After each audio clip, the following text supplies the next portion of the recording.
Today on Made for the Outdoors. You can see a great product be made.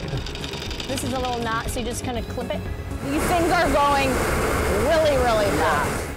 It's the oldest and possibly the coolest manufacturer in the state of Minnesota. There aren't too many companies like this out there in the United States today.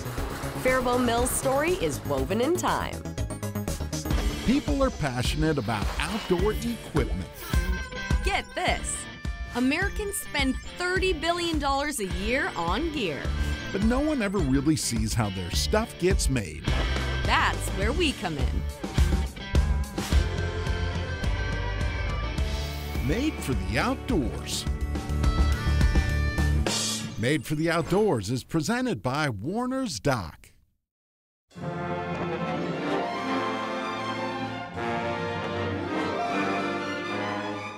50 miles south of Minneapolis, Minnesota is a company whose story has been sown for over a century.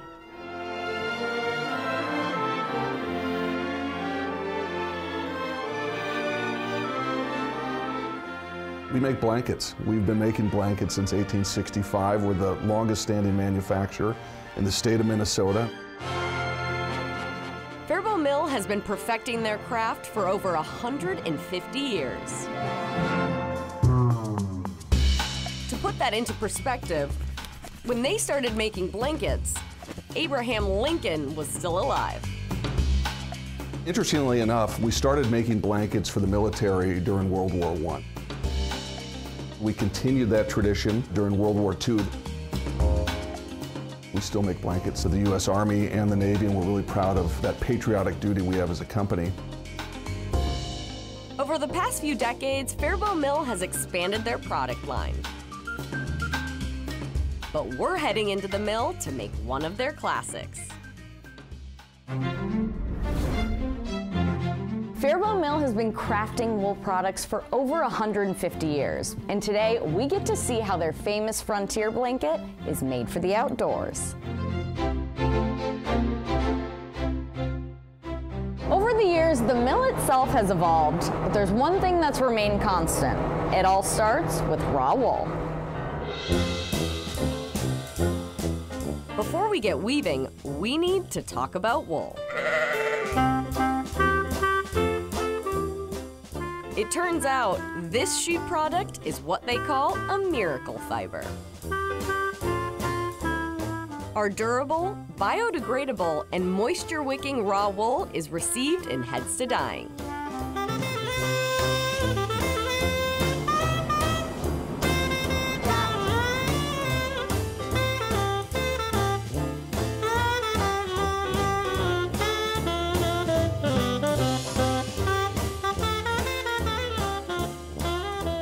Wet-dry supervisor Rafael Molina takes it from here. So Rafael, you are the wet-dry supervisor here. Starting making a blanket, it all begins with you. Yes, it does. So what we do is we receive the raw wool here. Depending on the order of our customers, we will dye it a certain color. So these vats here are actually what we use to dye the material. After we achieve a certain color, what we'll do is we'll take it to the centrifuge, and that kind of breaks up all of the material after it's been dyed. That way, when we send it to our spinning, we will actually be able to work with that material. If we send it to them wet, it will not go. They're not going to be happy. No. While these vats service large orders, other smaller batches are dyed piece by piece.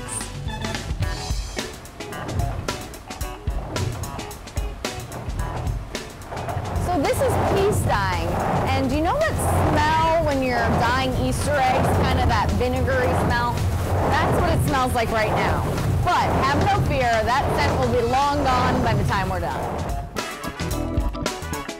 Our time at Faribault Mill has only just begun. And so it's that twisting that actually makes it strong. You're watching Made for the Outdoors.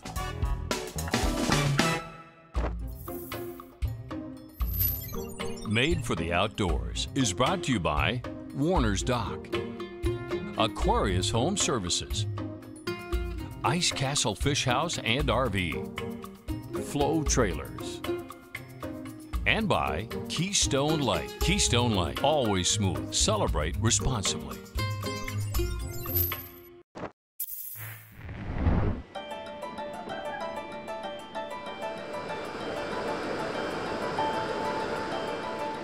Welcome back to Made for the Outdoors.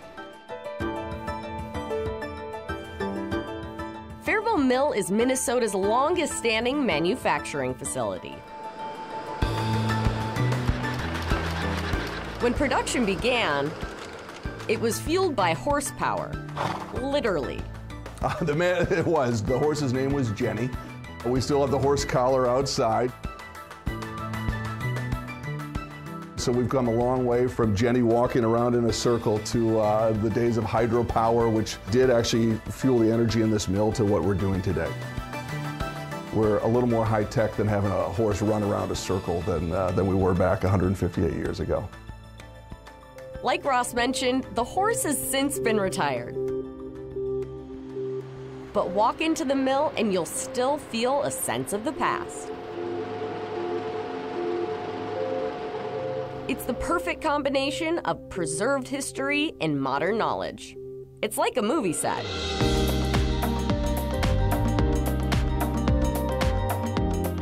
Down on the production floor, Raphael and I are preparing our dyed and dried wool to weave our frontier blanket.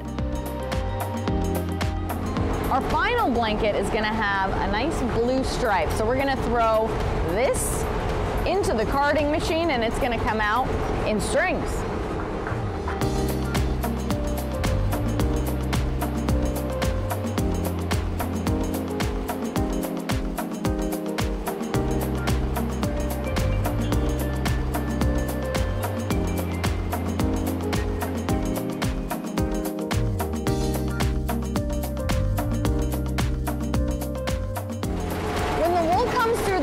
Process, it looks like it's ready to be woven, but these strands are still extremely fragile. So to strengthen them, we have to take these to spinning. So these are the rolls that actually came off of carding. And what's happening now is they're getting spun tightly around these cones so that they actually have the strength to be put in the looms, and that's where we can make the blanket. And they move very fast. I was just going to point that out. These things are going really fast. And so it's that twisting that actually makes it strong. Yes. Okay. It'll hold the fibers and it pulls the fibers together to give it that strength. The fibers are now strong enough to make what they call the base of the blanket. The base is formed using a natural color wool. The colorful pattern we'll see later is actually woven into this piece. And that happens here. So what we're doing over here is we're taking the yarn that we now have from carding, we're sending it through. We have a program that is lined up to make a specific blanket. So that is what is going on this side of this loom. And if we actually go around to the other side, we'll see not the finished product, but the raw product. So on this side down here is actually what we'll take to wet dry and start the finishing process. So we'll be looking for any kind of misweaves, any kind of defects that might be on the material itself. And then after that, it would go up to third. But this, after all the raw stuff, this is kind of the end product.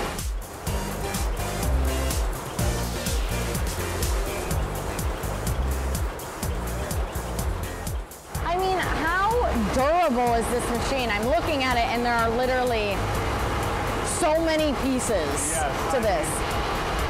There's an art to it, you know, and as long as we follow that art, these machines will keep up with us. You know, we do have a lot of breaks, there's a lot of times that it happens, but that's why we have, you know, our mechanics out here to catch a broken string, to mend anything that needs to be mended, and kind of try and be our first defense for any type of imperfection that we might find down the road. Looks good so far. So we've been to the other side of the loom. We see what comes out of it, the product that comes out of it. But I was so curious, there are so many strands here. I asked Raphael, so how do you set this machine up? And he said, by hand, one strand at a time. That is just so crazy. Crazy indeed. More to come from Faribault Mill when we return.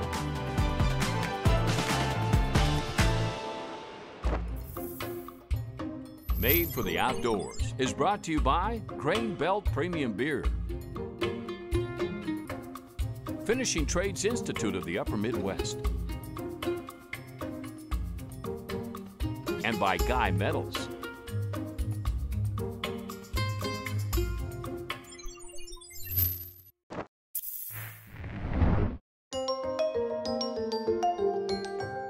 Faribault Mill has been perfecting their craft since 1865. They've not only mastered blanket making, but expanded their product line, partnered with world-renowned artists and brands, and now are using their products to give back. Faribault Mill recently dedicated themselves to giving back to the community, so they started the Spread the Warmth campaign. When you buy a blanket, they give a blanket. We launched Spread the Warmth last fall with the idea that we as a blanket company were uniquely positioned to do something about the very real issue of youth homelessness in this country. For every bed blanket that we sell, we donate a bed blanket to a youth experiencing homelessness. It's not only here in Minnesota, but really everywhere we do business, from Portland, Maine, all the way out to San Francisco, California. And this is not just a short-time campaign, this is something we're going to be doing in perpetuity. Back on the production line, our blanket is done with weaving. And unlike that process, this next one is done the old-fashioned way. Emily Fugali is showing me how it's done. Okay, and then we're gonna use this and then put that in there. Easy peasy. Okay. This needs to just go in like that. As long as it's in there, that's all that matters. So do you wanna just pump it up? You get a little exercise while we work. It's the weigh machine, so we have to weigh it. So Look at this thing. this thing's probably about 1850, and I'm not kidding on that. So we got about, we'll just call it 125. And is that what we're looking for? The guys need to know how much, for the chemicals and stuff, how much it is to get dyed. So it's all a formula, and so the numbers are important. And then you just take a pin. It's the biggest safety pin I've ever seen. And then you're gonna pin this to that. And then just take your safety pin and boom, boom. Boom, boom. You have to say boom when you do it. Boom, boom. Easy peasy. Oh my God. All right. Boom, boom. She's laughing at me. I don't think that's a good sign. You can come on up here. Burling is done by hand with the tweezers. This is what we use all day long for 10 hours up here. No. Yep, she just said 10 hours. And no, she never gets tired of it. Hopefully we don't find anything. Right. That's cute. So this is a big light back here. Yeah, and that helps us you. find all the Imperfections. Yes. Well, like this, I mean, it's not big, but you can kind of like, this is a little knot, so you just kind of clip it. There you go. Oh no. I think I ruined the whole thing. Well, that's okay. I mean, or sometimes what I do, I just rip it. That works too. Because this is a heavier one, we're just gonna kind of push it up.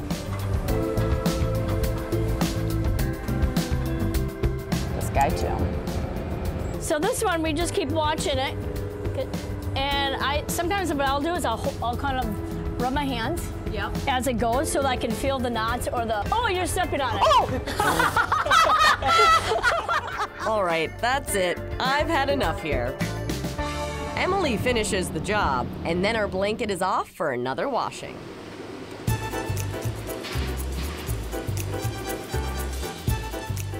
All right, so after it's been washed, it actually loses a bunch of width, over a foot. Then it comes here into the biggest, baddest dryer you guys have ever seen. It goes through a number of different areas where it's dried over and over again.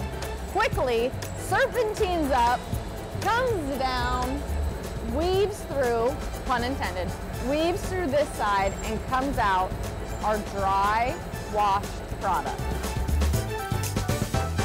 This isn't just any dryer.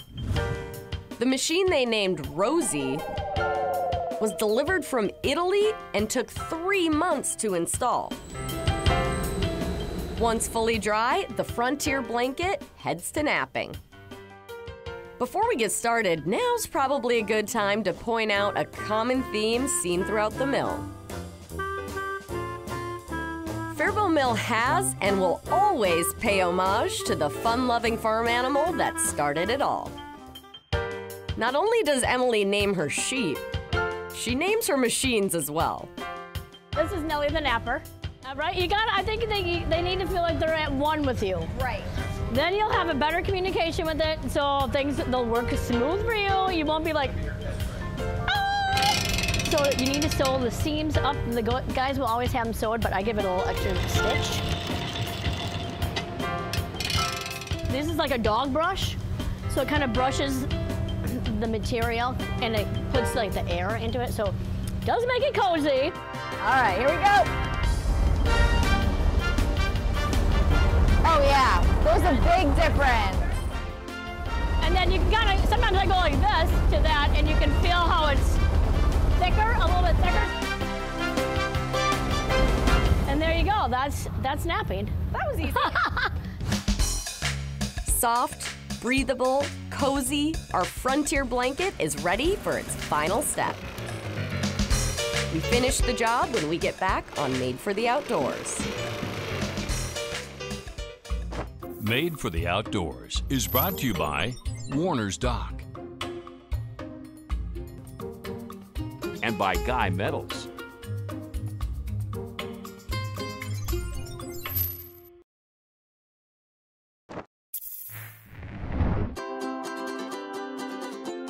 Welcome back to Made for the Outdoors. Today, we've watched our Frontier blanket go from raw wool to woven masterpiece.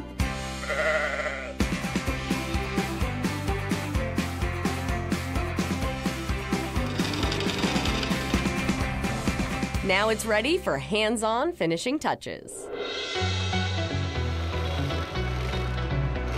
Each one of Faribault Mill's products is finished by hand right here on the 3rd floor at Cutting and Sewing. The ladies on the 3rd floor cut, sew, and finish every product here at the mill, just as it's been done for centuries. One of my favorite stories is one of our sewers upstairs. Her grandparents met on the same floor making Faribault blankets that she now works on, and she's having a baby this spring, so that'll be the 4th generation. A Faribault Mill tag makes it official. And just like that, our gray Frontier blanket is finished. The Frontier blanket is just one of many products being produced at the mill. Over the last 3 years, we've introduced over 100 new products. Primarily bed blankets and throw blankets, but we've expanded into pillows, other accessories like bags, and into some apparel as well. So we're going to continue to feed that rapid product development. Newness is the lifeblood of any consumer products company, and we're not any different than that.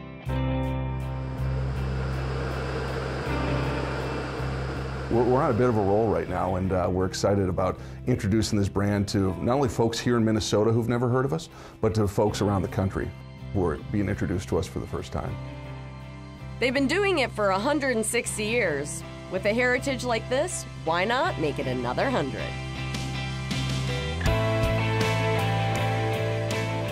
And also just the way that we are here. It's a very good environment to be in. As long as you stay on your job just like anywhere else, you can see a great product be made. It's really cool to work for a brand that you can stand behind and is very good quality. The story of this company is it's unparalleled. The fact that you have a heritage brand like Faribault Mill, I mean, these don't come along, and the long-standing tradition of this company, there aren't too many companies like this out there in the United States today.